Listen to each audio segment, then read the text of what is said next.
Time, ठीक है, आप मार्केट के आउटसाइड से वहाँ पे इसको डील कर रहे हो, तो आपने डिफरेंट इंडिकेटर्स के थ्रू मार्केट की, शेयर्स की, प्राइसेस की कैलकुलेशंस करके रखनी है, राइट। और इसमें ऑब्वियसली इट टेक्स टाइम, इस पर बहुत सारे क्रिप्टो के भी आपने एक्सपर्ट्स ट्यूटोरियल्स और ये चीज़ें लोग करते हैं, और मेच्योर, थोड़ा सा मेच्योर इन्वेस्टर्स और तरीके से इसको डील करते हैं, बट बिगनर्स भी इसको देख सकते हैं। With passage of time you learn the basic maths behind the movement of the price किस तरह से जा रही है।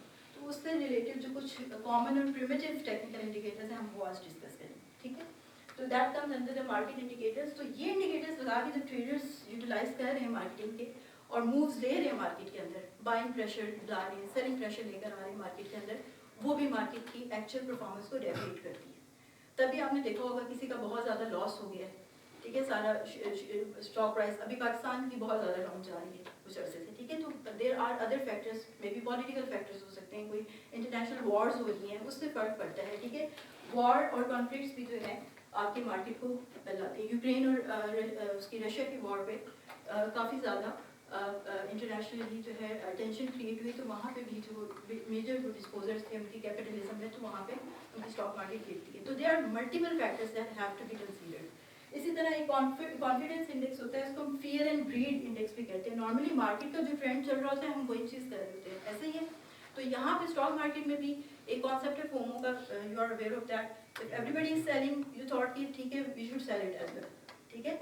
But if you are employing the right strategies at the right time, maybe you are doing the reverse and gaining your profits from there. So you have to be very equipped with the information or एक informed decision making जो है वो आपको रखनी पड़ेगी. And then there are other legal factors. Inflation हो गई है, interest rate बढ़ गया है, उसने भी economy को destabilize कर दिया. जब economy destabilize होगी, उसमें जो organizations काम कर रही थी वो affected होती हैं, वो organizations stock में listed हैं, so they will get affected. यहाँ पे सारा इशू आ रहा है कि हैंडलिंग ऑफ द इंफॉर्मेशन का। एक ट्रेडर को इस एज में, इस डिजिटल एज में, with the availability of the modern and state of the art technology, इस सब कैलकुलेशन से अवॉइड करना है, उसको असिस्टेंस चाहिए, राइट। यहाँ पे हम यूटिलाइज करेंगे एआई के पोटेंशियल्स को, एनएलपी के पोटेंशियल्स को, लार्ज लैंग्वेज मॉडल के पोटेंशियल्स को, कि हम समहाउ अपनी मार्केट की डायनामिक्स जो हैं somehow with some data and some parameters, जिस तरह से नॉर्मल वर्किंग करता है ट्रेडर, लर्न करवा दें मॉडल को, और वहाँ से हम अपनी कैलकुलेशंस और रिकमेंडेशंस लें। ऑब्वियसली वो रिकमेंडेशंस होंगी, मूव्स आपकी अपनी है कि आपने बाय करना है या सेल करना है। तो having a safe buy and sell zone is the primitive knowledge जो कि किसी भी इन्वेस्टर को रिक्वायर्ड है, एंड इसमें we can obviously utilise the latest and state of the art technologies, right. So few basic concepts जो हम stock market के इसमें करेंगे, बट मे बी जो बिगनर्स हैं उनके लिए थोड़ा सा नॉट इजी टू डाइजेस्ट हो, बट ये कि यू विल बी एबल के फाइनेंशियल वर्कशॉप है तो थोड़ा सा ABCs की आप लोगों को वो हो जाएगी, कोई इशू नहीं है उसमें, ठीक है। यहाँ पे बेसिकली मार्केट को एनालाइज करने के लिए सबसे पहले इन्वेस्टर जो है वो नॉर्मली ट्रेंड देखता है मार्केट का। ये हम लोग रेगुलर परचेज में भी करते हैं, हम देखते हैं जो ट्रेंड के साथ चीज़ आ रही है उस चीज़ को हमने भी परचेज करना है, क्योंकि instantly we are having the FOMO behaviour inside. कुछ ट्रेडर के अपने मूव्स भी हैं, कुछ मार्केट को भी चीज़ें वॉलेटाइल कर रही हैं, तो it all comes like a gambling game, right. तो हमने उन चीज़ों को कंट्रोल करना है, ठीक है, तो और वो चीज़ें हमने लर्न करवानी है। So basically 3 patterns normally market जो है वो शो करती है। नॉर्मली मार्केट जो ऑपरेट करती है विद नॉर्मल साइकिल्स, उसको हम कहते हैं कंसोलिडेटेड पैटर्न। नॉर्मल साइकिल्स होंगे, स्टॉक की प्राइस है ऊपर गई, थोड़ी सी नीचे आई, फिर ऊपर थोड़ी सी नीचे आई, इस तरह से हम लोग उसको देख रहे हैं, ठीक है। ये इसको हम कहेंगे कंसोलिडेटेड पैटर्न, ठीक है। यहाँ पे किसी ट्रेडर की क्या मूव्स होनी चाहिए, may be he should hold the stock, ठीक है। अगेन हम इस तरह बगैर सिंपल प्राइस को देख के बात नहीं कर सकते हैं। वी नेवर नो कौन सी चीज़ है जो उसको थोड़ा सा टिप पे लेकर आएंगे, ऐसा क्या फैक्टर हुआ है कि दोबारा थोड़ा पीक पे लेके गई। तो we have to identify those factors. अभी हमने डिस्कस किया बहुत सारे फैक्टर्स होते हैं, तो वी हैव टू आइडेंटिफाई। और हम इस वर्कशॉप में जो लेके चलेंगे वो 2 फैक्टर्स चलेंगे, आपके टेक्निकल इंडिकेटर्स, मैथमेटिकली हम किस तरह से पढ़ें इस क्लोज प्राइस को, ठीक है। और दूसरा हम न्यूज़ और इवेंट्स जो जियोपॉलिटिकली और इंटरनेशनली हो रहे हैं, या बैड न्यूज़ या गुड न्यूज़ किस तरह से मार्केट्स करते हैं, इन 2 चीज़ों को कंबाइन करके हम अपने LNF को फाइन ट्यून करें ताकि वो हमें कुछ रिकमेंडेशन प्रोवाइड कर सके। तो ये हमारा फोकस होगा। दैट एक पैटर्न आपके पास कंसोलिडेटेड नॉर्मली मार्केट इसी तरह से चल रही होती है unless some news come out or maybe there's some manipulation being done in the market, it is possible, right? तो आपके पास एक bearish या आप कह लें bear और bull से इसको हम represent करते हैं. bear नॉर्मली कहते हैं कि आपकी डाउनवर्ड मूवमेंट को लेकर आएगा, ठीक है. बुलिश में भी आपके ट्रेंड में मार्केट चली जाती है. तो ये तीन है, आप इसको डाउनवर्ड और अपवर्ड भी कहें तो सिंप्लिसिटी के लिए, ठीक है. डाउनवर्ड फॉरेन बहुत कम फैक्टर्स में आता है. अब यहाँ पे कोविड की फर्स्ट ऑफिशियल न्यूज़ आई है नेस्डेक का हमने बनाया है, ठीक है. नेस्डेक ऑपोजिट जिस तरह से हमने S&P है इसी तरह से नेस्डेक है कि ऐसे का भी बना के हम प्लॉट करके देख सकते हैं. तो वो बेसिकली आपके पास कोविड की फर्स्ट ऑफिशियल न्यूज़ के बाद लोगों ने सेल करना शुरू कर दिया, स्टॉक्स सेल करना शुरू कर दी. सेलिंग प्रेशर है, स्टॉक की प्राइस गिर गई, राइट, ठीक है. डाउनवर्ड मींस आपकी स्टॉक की प्राइस नीचे आई. कैसे आई है? सेलिंग प्रेशर हुआ है. सेलिंग प्रेशर क्यों हुआ है? फोमो तो हमारे अंदर वैसे एग्जिस्ट करता है. We never know how to control our emotions. हम फियर और ग्रीड वाली सिचुएशन में रहते हैं. Market is all about fear and greed. तो we don't have the indicators कि उसको हम कंट्रोल करें. तो हम डिफरेंट टेक्निकल इंडिकेटर्स के पॉइंट ऑफ व्यू से उसको देख सकते हैं. यहाँ पे मार्केट ड्रॉप हो गई. अब यहाँ पे फर्दर जो लोग सेल करेंगे दे will be in the loss, क्योंकि यहाँ पे अब आपकी बाइंग पोजीशन बन रही है. यहाँ पे जिन्होंने खरीदा है वी नो मार्केट दोबारा कंसोलिडेटेड पैटर्न में जाती है. तो यहाँ पे it is the opportunity to buy. But raw close price को देख के हम ये फैसले नहीं कर सकते. We have to consider other factors, right. Then some good news comes in the market. वहाँ पे आपका बाइंग प्रेशर बहुत बना. कोविड के बाद थोड़ी स्टेबिलिटी आई. गुड न्यूज़ आई कि कोविड लेट्स से केटर कर लिया गया है, मार्केट्स कैन ऑपरेट और इस तरह से सारा कुछ. तो ओवरऑल जो है आपका बुलिश ट्रेंड देखी जा रहा है. और इंटरेस्टिंग चीज़ ये है कि कोविड के पीरियड में ये इंटरनेशनल मार्केट, हालांकि इंटरनेशनल स्टॉक मार्केट ज़्यादा स्टेबल होती हैं. स्टेबल इकॉनमीज की स्टेबल स्टॉक मार्केट्स होती हैं, वो प्रॉपर फंक्शन करती हैं. पाकिस्तान की स्टॉक मार्केट ऊपर ही जा रही थी, बाकी पूरी दुनिया की स्टॉक मार्केट नीचे ही जा रही थी इंटरनेशनल, ठीक है. तो वो अगेन इट डिपेंड्स के we cannot say कि हर जगह पे आपके जियो इकोनॉमिकल फैक्टर्स भी होते हैं, पॉलिटिकल फैक्टर्स भी होते हैं, डिफरेंट उसके एस्पेक्ट्स आ रहे होते हैं, ठीक है. तो ये चीज़ें हम एक स्टॉक मार्केट का डेटा एनालाइज करके लर्न करवा के एक एनवायरनमेंट का जेनेरिकली हम दूसरी जगह पे डिप्लॉय नहीं कर सकते एज एप्लीकेशन. तो हमें पाकिस्तान की डायनामिक्स पे वहाँ की डेटा लेके ट्यून करा के उसकी डायनामिक्स लर्न करवानी पड़ेगी, ताकि वो यहाँ पे अगर डिप्लॉय करना है एज एप्लीकेशन तो वो यहाँ की डायनामिक्स को समझे, ठीक है. यहाँ तक किसी का कोई क्वेश्चन है तो प्लीज़ क्लियर आउट. अगर किसी को अप ट्रेंड की समझ नहीं आई, डाउन ट्रेंड की समझ नहीं आई, या मार्केट की नहीं समझ आई, स्टॉक की प्राइस या स्टॉक क्या है, ये सवाल अभी ही क्लियर करना है, ठीक है. I know it's not your domain, तो यू कैन आस्क ना. सब फाइनेंशियल बैकग्राउंड से तो नहीं. It took me a lot of time to learn these things. हम लोग की इसमें नहीं थी, तो डोंट बी शाय, ताकि फिर आगे इसके आगे बेस करेगा सब कुछ. Everybody knows what is a stock, ठीक है. थोड़ी सी इंफॉर्मेशन में इजाफा हुआ है या वही वाला स्टॉक पता है जो अभी आने से पहले पता था? कोई स्टॉक होता है और डिफाइन कर देंगे. Redefine stock what is the stock itself. Stock basically companies जो हमारी एमिनेंट सेक्टर्स होते हैं उनके अंदर मल्टीपल सेक्टर्स क्या होते हैं. ऑयल गैस सेक्टर है, हेल्थ सेक्टर है, मेडिकल सेक्टर है, केमिकल सेक्टर है, आपका फर्टिलाइजर सेक्टर्स है.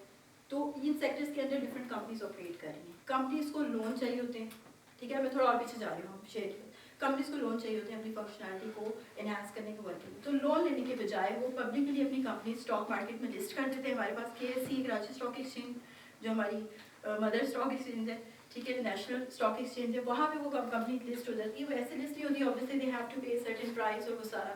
वो फिर कहते हैं कि लोग इतने शेयर्स हमारे खरीद लें, इसके बदले में जब भी हमारी प्राइस की परफॉर्मेंस की बेसिस पे हमारी और न्यूज़ की बेसिस पे अप डाउन होगी तो अब होगी तो वो प्रॉफिट उनका है. वो प्रॉफिट आप लेके दोबारा री इन्वेस्ट कर दोगे. आपकी मर्जी उसी सेक्टर में करो, किसी और सेक्टर में करो. नॉर्मली आप डाइवर्स रखते हो अपनी पोर्टफोलियो. आप सारा कुछ स्टॉक पे नहीं लगा रहे. इन्फ्लेशन आ गई, मे बी आप क्रिप्टो पे चले जाओ, आप कहीं और चले जाओ, ठीक है. तो आप अपनी पोर्टफोलियो को इन्वेस्टमेंट की वो रखते हो. ये कोई सेविंग बॉन्ड तो नहीं इकट्ठे लेके रख लिया, गोल्ड था इकट्ठा लेके रख लिया और वो जब आपने अपॉर्चुनिटी ली वो कर दिया. ये अब सब डिजिटाइज फॉर्म में हो रहा है. तो आप मल्टीपल जगहों पे मल्टीपल एस्पेक्ट्स के पॉइंट ऑफ व्यू से करते हो. तो स्टॉक वहाँ पे बेसिकली वो उनका शेयर है जो उन्होंने आपको परचेज करने दिया है, जिसकी वजह से वो आपको एक तरह से पार्शियली स्टेक होल्डर भी आप उसके क्लेम करते हो, ठीक है। अब OGTCL की स्टॉक प्राइस हम जो कवर कर रहे हैं, oil and gas company limited, OGTC का सुना होगा, हम लोग आप उसके डेटा को लेके चलेंगे तो फिलहाल उसकी पर स्टॉक प्राइस 96-97 रुपीज़ चल रही है, ठीक है। तो बाहर की कंपनी से आप देखेंगे तो वो डॉलर्स और इस तरह पाउंड्स में ऑपरेट कर रहे होते हैं। तो अब आपने 96 पे भी लिए, कितने बल्क ऑफ स्टॉक्स लिए हैं, तो वो जब थोड़ा सा मार्केट एनालिसिस करते हो, 110 पे 114 पे भी करते हो, सेल करते हो, तो you can reinvest in the same sector, you can take your cash and go. आपने मिनिमम टाइम पे बैठे बैठे वहाँ से अर्न कर लिए, ठीक है। उसके बदले में ये होता है कि एक और चीज़ स्टॉक मार्केट्स देती है। स्टॉक मार्केट्स का ये फायदा है, बॉन्ड में तो जो निकला वो मिल गया, खत्म बात, ठीक है। स्टॉक्स का ये फायदा है कि आपको ना सिर्फ वो प्राइस का गैप आप लेके चलेंगे as a form of gain, आपको कंपनीज डिविडेंड भी ऑफर करती हैं। ओवरऑल उनकी एनुअल जो भी अर्निंग होगी उसमें से एक पोर्शन आपको देंगे, क्योंकि आप उनके शेयर होल्डर हैं, पार्शियल शेयर होल्डर है थ्रू आउट द टाइम। तो मल्टी डिपेंड, यस इसमें फिर नुकसान भी है। अगेन आपका एनालिसिस स्ट्रॉन्ग होना चाहिए, और इसीलिए हम ये AI बेस्ड ऐप्स और NLP बेस्ड ऐप्स बनाएंगे कि हम इससे लिवरेज ले सकें अपनी रिकमेंडेशन के लिए। हमें रिकमेंड करें कि we should trade or not, we should buy it or we should sell it, what are the safe zones. ये क्वेश्चन हम उससे करके पाकिस्तान की डायनामिक्स के मुताबिक वो जवाब दें, ना कि वो नैस्डैक और SNP की दे, क्योंकि वो तो रिलेट ही नहीं करती, ठीक है। ओके जी, ट्रेंड क्या बता रहा है? Direction of the market. सिर्फ डायरेक्शन नहीं देखनी, हमने देखना है इंक्रीज था, आगे फिर फर्दर इंक्रीज आएगा कि नहीं, डिक्रीज था, आगे फर्दर डिक्रीज आएगा कि नहीं। डिक्रीज हो रहा है तो मेरे बाइंग चांसेस ज़्यादा बन रहे हैं, प्राइस गिर रही है ना 96 से 94 92 पे आएगी तो I will buy then, not जब 110 पे 114 पे, ठीक है।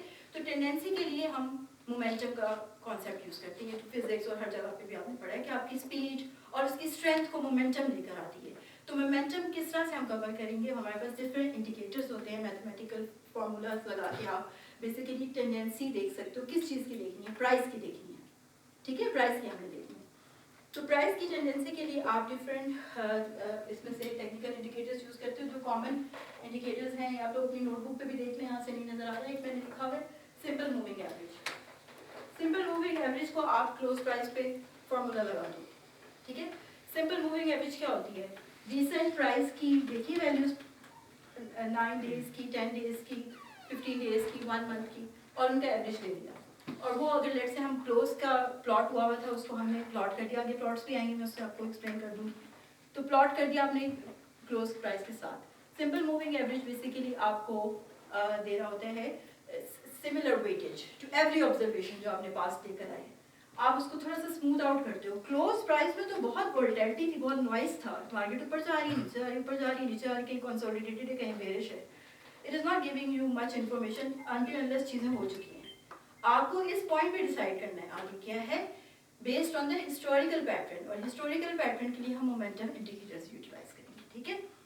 मोमेंटम इंडिकेटर्स में से सिंपल मूविंग एवरेज आपकी इक्वल वेटेज देता है टू योर पास्ट ऑब्जर्वेशन। एक और जो फंक्शनल इंडिकेटर है जो हम यूटिलाइज भी करेंगे आज, that is EMA, exponential moving average, that is a refined version of simple moving average. वो आपकी लास्ट ऑब्जर्वेशन को ज़्यादा वेटेज देता है as compare to the longer observation, ठीक है। तो आप लॉन्गर और शॉर्टर दोनों का एडवांटेज उठा के मार्केट का गेस लगा सकते हो, ठीक है। और एक बात आप लोग ये भी नोट कर लिए अभी कि किसी एक इंडिकेटर की बेसिस पे, इंडिकेटर्स तकरीबन 400-500 हैं, हम सारे लर्न नहीं कर सकते हैं, बीइंग अ ट्रेडर भी, इस सेशन की बात नहीं है। तो basically we pick the primitive ones और उसकी बेसिस पे उठाएंगे। और अगेन हमारा क्लेम ये है कि टेक्निकल इंडिकेटर्स आपको नेक्स्ट मूव नहीं बता सकते, आपको मार्केट की सेंटिमेंट्स भी लेकर आने हैं, आपको दुनिया में वॉर जोन्स और ये सब चीज़ें, इन्फ्लेशन रेट भी देखना है। Then you can be a popular stock holder, और उस तरह से आप उसको अचीव कर सकते हो। तो EMA के बाद there is another important indicator जो यूज होता है, moving average convergence divergence. Again ये EMA पे बेस करता है कि आपको मार्केट के ना बुलिश और बेरिश टेंडेंसी शो करता है। आप डिफरेंट एंगल्स से ना मार्केट की क्लोज प्राइस को देख रहे हो इन इंडिकेटर्स के थ्रू, ठीक है, क्लोजली उस पे आई रख रहे हो through these indicators. And the last indicator that will be covered is the RSI, relative strength index. Relative strength index जो है वो आपको वॉल्यूम जितना ट्रेड हुआ ना उसका बताता है। एक तो हम बात करें ना प्राइस क्या ऊपर नीचे हो रही थी, कभी 96 हो रही थी, कभी 110 हो रही थी, कभी कुछ हो रही थी, इस तरह से, ठीक है। वॉल्यूम कितना ट्रेड हुआ, कितनी आज बाइंग हुई, कितनी सेलिंग हुई, वॉल्यूम के हिसाब से भी आप मार्केट की टेंडेंसी एक्वायर कर सकते हो और वहाँ से जज ले सकते हो। उसके लिए हम रिलेटिव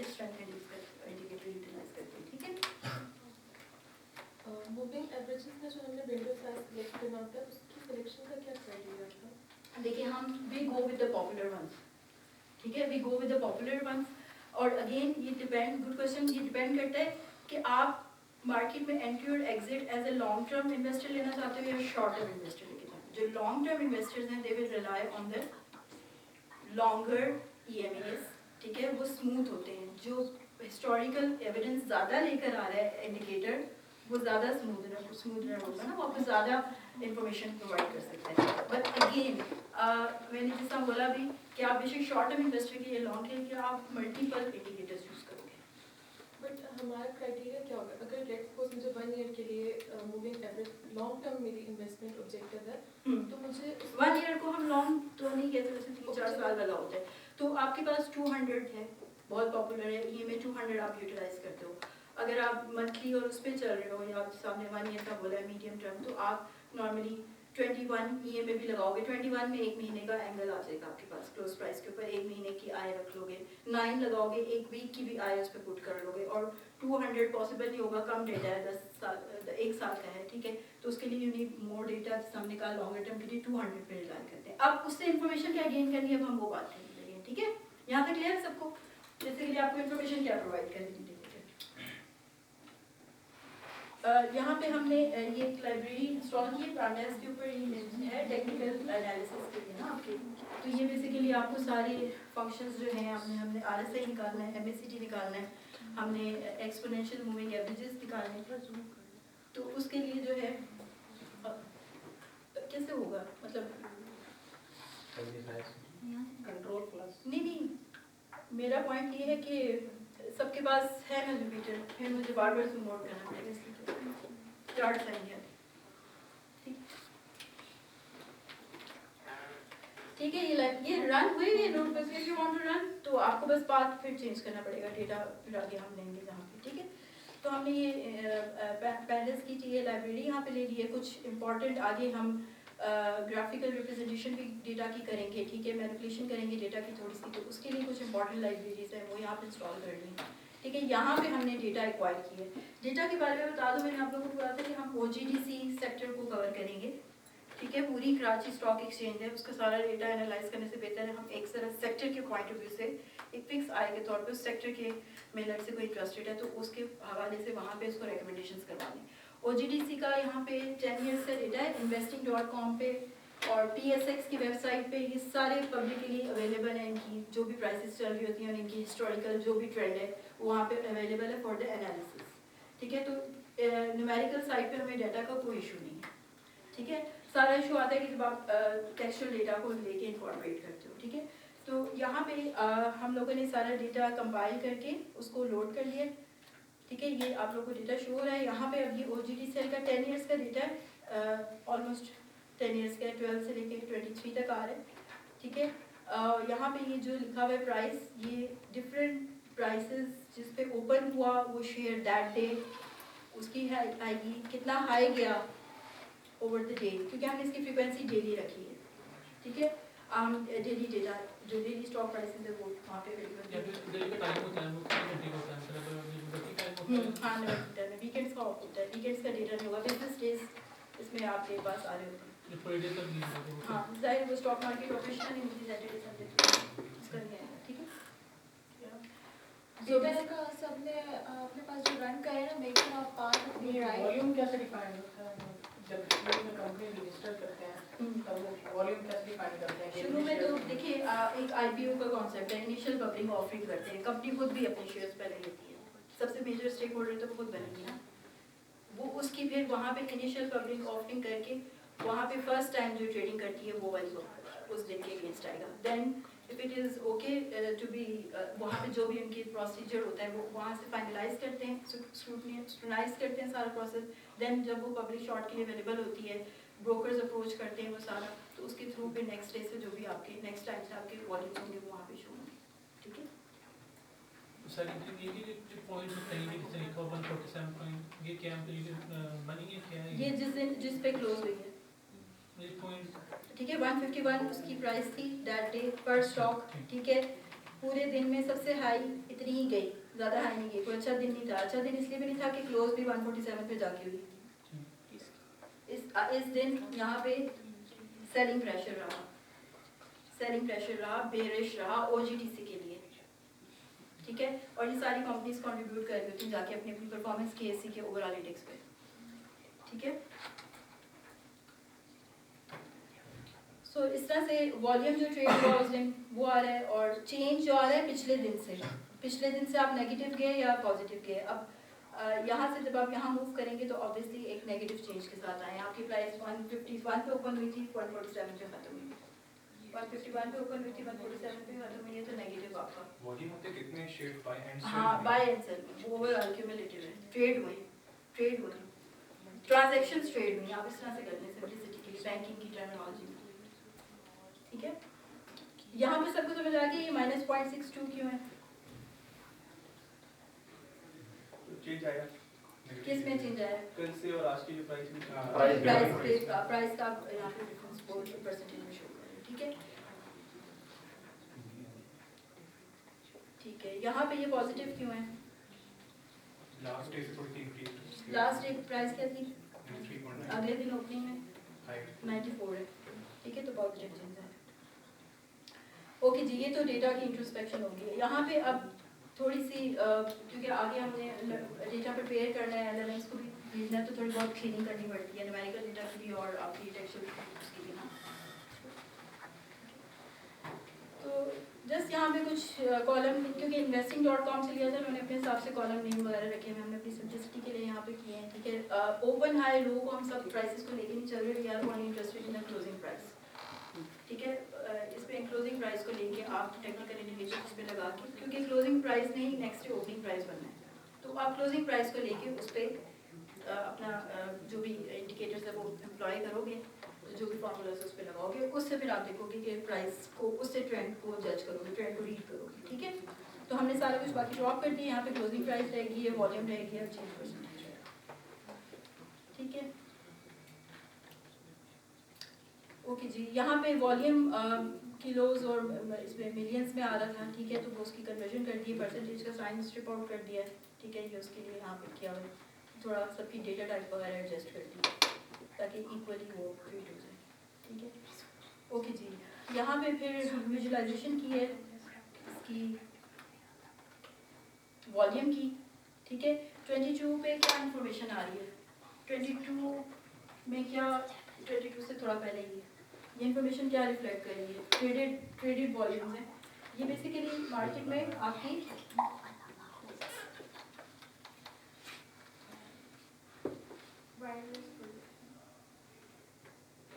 वायरलेस प्रोजेक्ट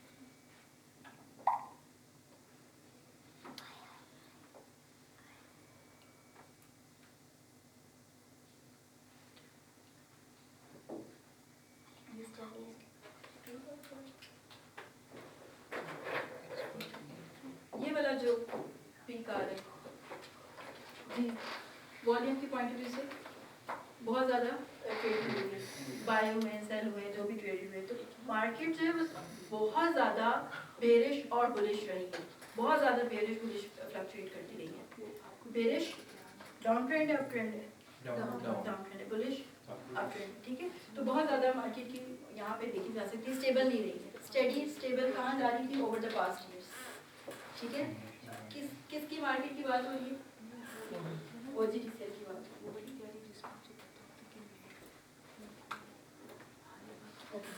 यहाँ पे हमने क्लोज प्राइस जो ली है वो सारी प्लॉट कर दी ओवर द 10 इयर्स, ठीक है। ठीक है, यहाँ पे आप देख सकते हैं ओवर द 10 इयर्स थोड़ा OGTCL का बुलिश पैटर्न रहा है, then it turn out to bearish, फिर यहाँ पे थोड़ा सा कंसोलिडेट हो गया, नॉर्मल मार्केट अपनी जिस लाइन फ्लो में चलती है आगे, आगे अनलेस कुछ नेगेटिव या पॉजिटिव वहाँ पे। इस क्लोज प्राइस से ऑब्वियसली हम रिकमेंडेशन ट्रेडिंग के पॉइंट ऑफ व्यू से तो जज नहीं कर सकते, यहाँ पे हम अब एम्प्लॉय करेंगे अपने technical indicators to understand the overall concept कि हमने क्या करना है। थोड़ा सा डेटा को शॉर्ट कर लिया, 10 मिनट्स पे लेकर आ गया, ठीक है। उसकी मोटिवेशन ये है, इंट्यूशन ये है कि बेसिकली हमने न्यूज़ को आगे जाके कंबाइन करना है इन क्लोज प्राइसेस के साथ, कि इन दिनों पे ये क्लोज प्राइस चल रही थी और ये टेक्निकल इंडिकेटर्स हमने आइडेंटिफाई किए जो भी हम कैलकुलेट कर लेंगे, और उन्हीं महीनों की न्यूज़ हमने लाके मर्ज करनी है ताकि फिर फाइन ट्यूनिंग के लिए आगे हम लेबलिंग करके प्रोवाइड कर सकें। तो 10 मंथ्स में भी आप मल्टीपल सोर्सेज से भी न्यूज़ लेकर आओ तो बहुत ज़्यादा न्यूज़ आ जाएगी। तो कीप थिंग्स सिंपल, और वर्कशॉप में आप उसको थोड़ा हैंड्स ऑन ट्राई कर सको, तो फिर हमने इसको 10 मंथ्स पे लेकर आए। 10 मंथ्स का भी तकरीबन वही पैटर्न बन रहा है, क्लोज प्राइस का थोड़ा bullish, bearish and then consolidated. ठीक है, अब इस ट्रेंड को हम एनालाइज करते हैं थ्रू ईएमए। ईएमए के लिए first of all we need to have a concept of support और रेजिस्टेंस का। अब जब आप ईएमए की एंगल से प्राइस को रीड करना चाहोगे तो EMA will either take a form of a support और रेजिस्टेंस। ठीक है, सपोर्ट किस तरह से, लेट्स से कोई ईएमए हमने एम्प्लॉय किया है, ठीक है, ये ब्लू लाइन ईएमए को रिप्रेजेंट कर रही है, वो जो शेकिंग लाइन है ये आपकी क्लोज प्राइस है। तो यहाँ पे ईएमए सपोर्ट का रोल प्ले। सपोर्ट मींस कि क्लोज प्राइस आपके ऊपर होगी, ईएमए की लाइन नीचे होगी, तभी सपोर्ट होगी। This is the first condition. यहाँ पे अगर आपके पास 8 प्राइस है, इस तरह से प्राइस है, तो ईएमए की यहाँ 3 और इस तरह उसकी स्टेबल जा रही है, उससे नीचे ही रह रही है। ऐसे ही ईएमए जो प्लॉट हुआ है उसकी जो वैल्यू है वो यहाँ से कम है। ठीक है, स्टॉक की प्राइस शुरू में 7 थी, फिर आपके पास 8 तक जा रही है, फिर 6 तक आई, ये जो था इसको आके हिट किया है, आपके पास 4.5 में हिट किया एंड इट बाउंसेस बैक, वापस गई। ठीक है, फिर उसको हिट किया, वापस गई, फिर उसको हिट किया, वापस गई। तो बेसिकली हम ईएमए की पॉइंट ऑफ व्यू से बात करते हैं कि इस ईएमए ने इसको सपोर्ट दी हुई है। ठीक है, तो जब सपोर्ट के करीब आएगा और इस ईएमए की बेसिस पे अगर हाइपोथेटिकली हमने डिसीजन लेना है बाय का, तो हम किस पॉइंट पे बाय करेंगे?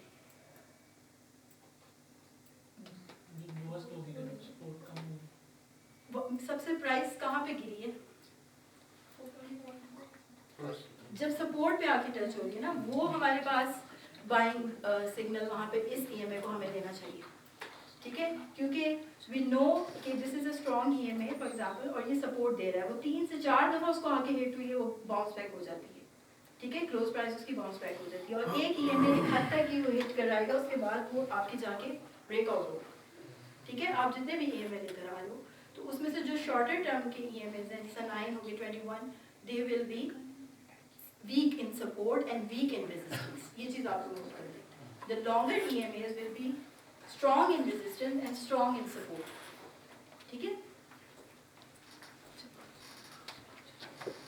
अगर हम रेजिस्टेंस का रोल देख लें ईएमए का, तो रेजिस्टेंस में ईएमए की वैल्यूज आपकी क्लोज प्राइस से ऊपर होगी, और क्लोज प्राइस जो है बेसिकली वो इसको लेट से अगर टच भी करेंगे यहाँ पे और वापस आएगी, वापस टेंडेंसी आएगी यहाँ तक, उसने अच्छा रोल रेजिस्टेंस प्रोवाइड किया इस ईएमए ने। ये रिलायबल ईएमए था, इसने काफ़ी पॉइंट्स पे करीब गया। यहाँ पे आप लोग बाइंग अपॉर्चुनिटी अवेल करोगे, सेल सबसे ऊपर क्या दी है ना प्राइस, यहाँ पे ली थी 1 पॉइंट की थी फॉर एग्जाम्पल, और यहाँ पे जाके 5-6 पे आप उसको सेल करोगे। ठीक है, जब वो ईएमए के करीब आ रहा है, आपको तो सारा डेटा उस वक्त सामने नहीं होता ना, आपने तो फ्यूचर का डिसीजन लेना है। तो लास्ट पॉइंट पे अगर वो आपके ईएमए को टच हो रहा है प्लॉट करके या उसकी तरफ जा रहा है, तो you will take your sell decision. ठीक है, अगर उस ईएमए की बेसिस पे आपने करना है। ठीक है, ब्रेकआउट पॉइंट क्या है? ब्रेकआउट पॉइंट ये है कि वो ईएमए आपके लिए रेजिस्टेंस का रोल प्ले कर रहा था until it turned out to be a supporting role, उसको सपोर्टिंग में कन्वर्ट करना पड़ा। अब आप इस ईएमए पे सेलिंग के लिहाज से नहीं ट्रस्ट कर सकते हो। Is it clear? मार्केट को ने इसको 3-4 दफा हिट करके किसी चीज को बार बार हिट कर रहे हैं, तो इट विल ब्रेक आउट ना। ठीक है, इट विल ब्रेक आउट करके अगर फिर भी वापस नहीं आई और थोड़ा कंसोलिडेटेड पैटर्न है, तो then this EMA is no longer in a resistant role, और अब ये टर्न हो गया आपके सपोर्ट रोल में। अब आप इसको सपोर्ट के एंगल से देखें, और सपोर्ट के एंगल से हम इसको बाइंग अपॉर्चुनिटी के लिए नेक्स्ट टाइम देखेंगे, और इसके ऊपर कोई बड़ा ईएमए लगाएंगे ताकि वो अब रेजिस्टेंस का रोल प्ले करे और हमें अपनी बाइंग और सेलिंग अपॉर्चुनिटी से करके। ये बेसिक प्रिमिटिव इसका कॉन्सेप्ट है ईएमए का। ठीक है, इस एंगल से आप क्लोज प्राइस के उस चंक को, जो रीसेंट चंक आपके पास है, उसको आप असेस कर सकते हो। Again point to be noted, आप एक इंडिकेटर की बेसिस पे बाइंग सेलिंग अपनी नहीं कर रहे होते, ये आप मल्टीपल इंडिकेटर्स को एम्प्लॉय करके उनकी फाइनल डिसीजन लेते हो। ये आपने ब्रेकआउट कर दिया इसमें रेजिस्टेंस, तो ये कैसे पता चलेगा कि कितनी दफा वो रेजिस्टेंस स्ट्राइक करने के बाद वो ब्रेकआउट कर जाए? ये तो तजुर्बे से ही पता चलेगा। कितने मतलब कितने टाइम फ्रेम नॉर्मली यही है कि देखिए आपने ईएमए कौन सा लगाया था, अगर तो ये ईएमए 9 है, सिर्फ 9 दिन की एवरेज लेके साथ साथ चल रहा है, तो वो तो मार्केट के साथ ही चल रहा है। जब मार्केट ऊपर की ऊपर चला गया, जब मार्केट उस पर तो आप रिलाई नहीं करोगे। उसको शायद इसलिए लगाया हुआ है कि बाय करके किसी स्ट्रॉन्गर ईएमए के करीब जब वो जा रहे हैं तो आप उसको वहाँ पे सेल कर दो, ठीक है, ब्रेकआउट पॉइंट से पहले। अब उसको भी फर्स्ट हिट पे तो आप नहीं करते, ट्रेडर पहली हिट पे या पहली दफा रेजिस्टेंस के करीब जाने पे तो नहीं फौरन सेल कर देता, ठीक है। आप अपने फोमो और फियर एंड ग्रीड को थोड़ा सा इंडिकेटर्स के थ्रू कंट्रोल कर रहे हो, वो जो नेचुरल है ना उसको आप इंडिकेटर्स के थ्रू कंट्रोल कर रहे हो।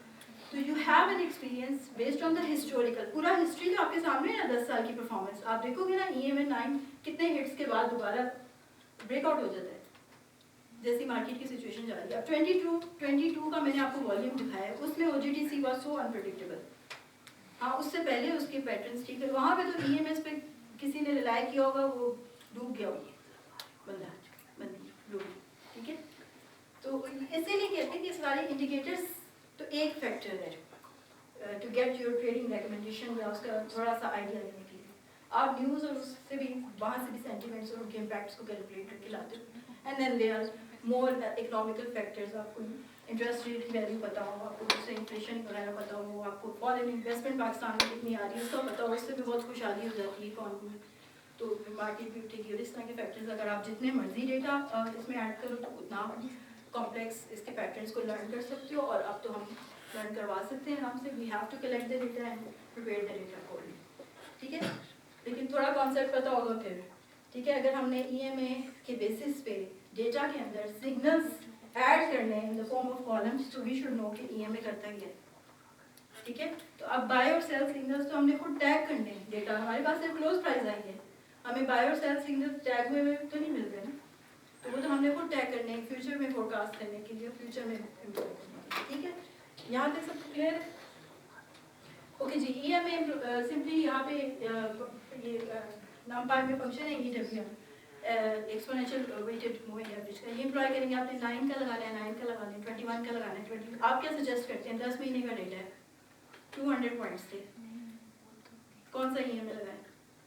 200 तो नहीं लगेगा, एक पॉइंट बनेगा 200 का जी। आप सजेस्ट करें 200 पॉइंट्स का ओजीडी सेल का 10 महीने का चार्ट है 20, ठीक है। 9 लिखा तो नहीं हुआ मैंने, लिखा हुआ है, ठीक है, ठीक है। 55 भी लगा हुआ है, इसमें से 9 और 55 हमने चूज किया, ठीक है। थोड़ी सा एक दूर का विजन दे रहा है, करीब का विजन दे रहा है। 9 में रीसेंट वैल्यूज को इनकलकेट कर रहा है, रीसेंट ट्रेंड्स को, बुलिश बेरिश थे उनको इनकलकेट कर रहा है। 55 थोड़ा सा आपको स्मूदर उसकी वो लुक दे रहा है। 55 स्ट्रॉन्ग है जो हमने चूज किया है, स्ट्रॉन्ग रेजिस्टेंस और सपोर्ट देगा या 9 देगा? स्ट्रॉन्ग 55 देगा। मैंने कहा था ये नोट करने की, जो आपका आईआरई में that will be something to rely on. 9 जो है वो ब्रेकआउट बहुत दफा हो सकता है और हो सकता है वो प्रॉपर सपोर्ट बनने से पहले रेजिस्टेंस में कन्वर्ट हो जाता है। वो अभी सपोर्ट रेजिस्टेंस खत्म ही नहीं होती दोबारा, क्योंकि ट्रेंड के साथ आ रहा है, एक हफ्ते का डेटा है, ठीक है। यहाँ से क्लियर है? ये सिंपल, हमने क्लोज प्राइस, हमने अपना डेटा सेटअप एक्सटेंड कर दिया। हमारे पास सिर्फ क्या था? क्लोज प्राइस थी, वॉल्यूम प्लस रेंज परसेंटेज था। यहाँ पे दो और वैल्यूज आ गई, कौन सी? रॉ ईएमए की वैल्यू आ गई 9 की और 5 की, विच इज नथिंग, आपने एवरेज वेटेड इसकी वैल्यू यहाँ पे लिख ली है, वेटेड वैल्यू। इसके लिए सिंपल फार्मूला है आपकी, इसकी मैथ्स पे हम पीछे नहीं जाते क्योंकि it will take a lot of time. मैंने डॉक्यूमेंटेशन का लिंक डाल दिया, if you want to study और फार्मूला भी दे दिया तो आप उसको देख सकते हैं, ठीक है। जब डेटा कम होगा तो